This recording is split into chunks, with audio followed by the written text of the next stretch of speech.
Just అందులో dip చేసి ఉంచితే మరి పడిపోతుంది, అట్లనే పడిపోతుంది. మరి ఎట్లా ఉంచాలి నాకు చెప్పాలి కదా. అప్పుడు రూల్స్ నువ్వు చెప్పలేదు కదా. నువ్వు పెద్ద రూల్స్ రామంజన్ అని నేను నీకు రూల్స్ చెప్తారు. నీ గురించి అంతా తెలిస్తే నేను కింద బెడ్షీట్ వేసా. బెడ్షీట్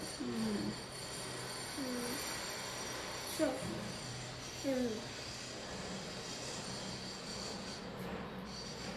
దిస్ రూల్స్ రామంజం ఈజ్ పెయింటింగ్. రూల్స్ చెప్పాలంటే వీడికి రూల్స్ గింత లేడు కానీ ఏదో ఒకసారి మొహం చూపిరా. చూడండి వీడు ఓవర్ యాక్షన్ కాదు. నీ ఓవర్ యాక్షన్ ఫస్ట్. నాకు ఓవర్ యాక్షన్ ఉంటేనే నీకు వస్తుందిరా. నీకు తెలియదు కదా.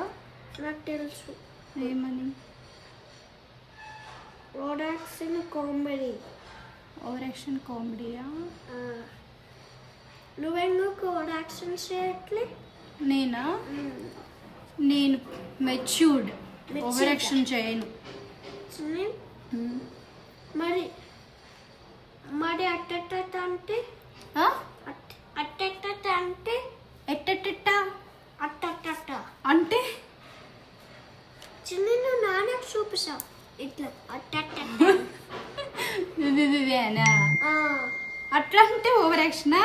అది కూడా ఓవర్ యాక్షన్. ఓకే. నాకు ఒక బ్రెయిన్ బ్రష్ ఇస్తావా?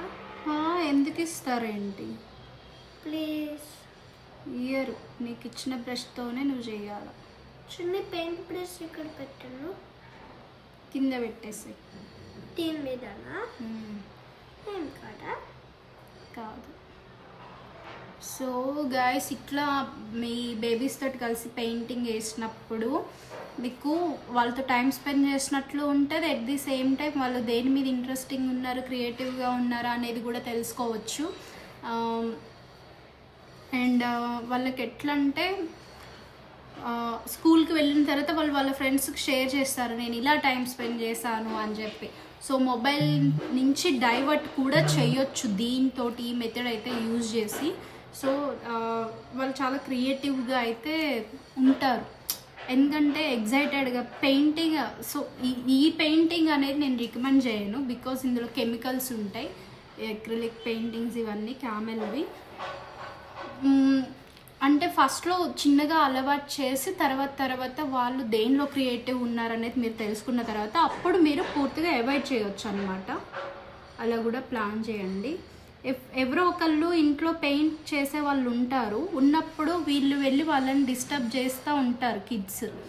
సో అది డిస్టర్బ్ చేయడం కాదు, వాళ్ళకి అది ఇంట్రెస్ట్ ఉంది అని అర్థం. వాళ్ళకి మీరు వేరేది ఏదన్నా పెయింట్ పాడైపోయినది ఏదన్నా ఇచ్చేసి దాంట్లో పెయింట్ చేయమని మీరు మీ వర్క్ అనేది ఫోకస్డ్గా చేసుకోవచ్చు. అదొక మెథడ్ ఉంటుంది. సో అంతేగాని మీరు మాత్రమే సెల్ఫిష్గా నేనే చేసేయాలి, ఇది వీళ్ళు పాడు చేసేస్తారు అనే మెంటాలిటీతో అయితే వాళ్ళతోటి బిహేవ్ చేయొద్దు అస్సలు. సో దే ఆల్సో వాళ్ళు కూడా ఇంట్రెస్టింగ్గా ఉంటారు నేర్చుకోవడానికి. అవును గైస్. సో మీ పేరు మీ కిడ్స్ మీ మమ్మీ కూడా చెప్పి పెయింట్ చేస్తామని మనం రావాలి, జాయిన్ చేయాలి. జాయిన్ అవ్వాలి, వాళ్ళని విసిగించాలి, జాయిన్ అవ్వాలి. నేను చేస్తా అని రిక్కీ గాడిలాగా. అంతేనా? కాదు. So you can join with your kid and play. Yes, or with your friends. Yes, or with your friends.